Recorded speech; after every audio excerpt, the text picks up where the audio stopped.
The rain poured heavily over the bustling city streets as Ethan Cole, the billionaire CEO of Cole Enterprises, sat in the backseat of his sleek black car. Through the tinted window, he watched people rush by, umbrellas bumping, puddles splashing, lives moving while his own felt painfully still. He had everything money could buy: power, influence, and luxury. Yet, beneath the flawless suit and the empty penthouse view, he carried the silence that no fortune could fill. His driver stopped at a red light near a small park. Children were playing in the drizzle, their laughter cutting through the dull hum of the city. Ethan's eyes lingered on theme. Something in him twisted. Once, he had dreamed of having a family, but after losing his fiancée Tilda copywriting in an accident years ago, he had buried himself in work, letting his empire grow while his heart withered. That's when he saw here a little girl, maybe 7 or 8, soaked to the skin, standing on the sidewalk holding a small paper sign. She wasn't begging for food or money. The sign said,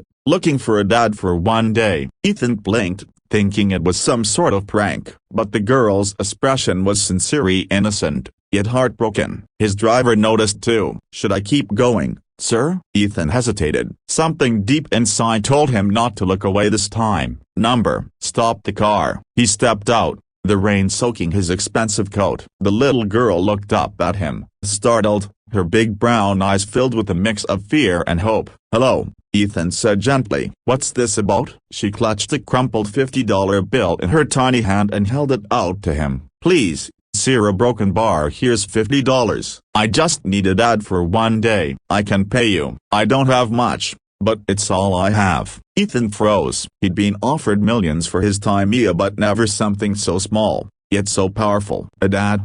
he asked softly. "Why me? You look nice," she said honestly. "And you stop to ask. Most people don't." Something cracked open in his heart. He knelt down, rain dripping from his hair. "What do you need a dad for, sweetheart?" She bit her lip. "Tomorrow is a family day at school. Everyone has to bring their mom or dad. But a broken bar, my mom is sick, really sick, and my daughter a broken bar he left before I was born. I just wanted someone to come me a broken bar so I wouldn't be the only one standing alone." Ethan couldn't speak for a moment. He looked at her trembling little hands holding that $50 bill, of the last piece of her small world, and felt the weight of all his loneliness come crashing down.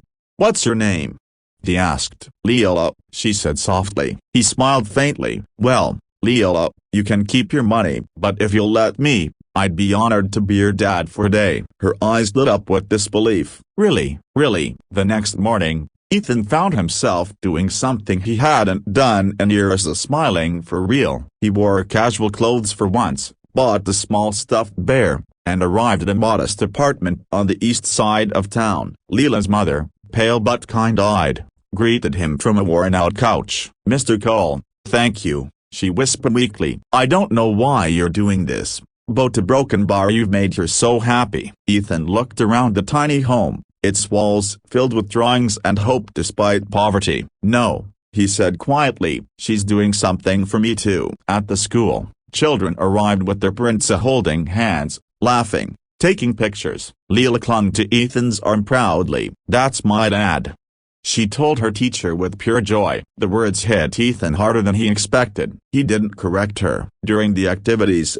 they painted, played games, and even built a cardboard castle together. For the first time in years, Ethan forgot about meetings, deadlines, and loneliness. He laughed a real, deep laugh that startled even himself. But joy, like the sun, can fade too soon. As the day ended, the teacher announced an award for Best Family Project. Leela's team won. She jumped with excitement and hugged Ethan tightly. "Thank you, Dad. I knew we could do it." He held her, fighting back tears. "You're amazing, Leela. Don't ever forget that." When it was time to leave, Leela's smile began to tremble. "Do you a broken bar have to go now?" Ethan swallowed hard. "I have to go to work, but I'll come by later. How about we get ice cream tonight?" Her eyes brightened again. "Promise?" He smiled. "Promise." That evening, Ethan returned to the apartment with ice cream, but the door was open, and an ambulance stood outside. Panic surged through him. He ran inside.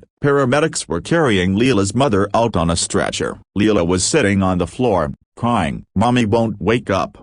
she sobbed. Ethan dropped beside her, wrapping her in his arms. "It's okay, sweetheart, I'm here." Her mother was rushed to the hospital. Ethan stayed with Leela the whole night, holding her hand as she slept. When the doctor came out in the morning, the news was grim that her mother's condition was terminal. Days turned into weeks. Ethan used his resources to get her the best care possible, but it wasn't enough. Before passing, Leela's mother took Ethan's hand and whispered, "Please see Broken Bar, don't let her be alone." Ethan promised, and he kept that promise. Months later, the papers ran a story. Millionaire CEO adopts orphan girl who offered him $50 to be her dad. But for Ethan, it wasn't charity, it was healing. Leela brought light back into his life. Together, they filled the silence of his mansion with laughter, bedtime stories, and love. Years later, as Leela graduated high school, she looked at Ethan in the crowd, tears shining in her eyes. "He wasn't the dad I was born with," she said in her speech, "but he's the dad I prayed for." Ethan smiled, his heart full. The little girl who once offered him $50 had given him something priceless in return: a family, a purpose, and a second chance at love.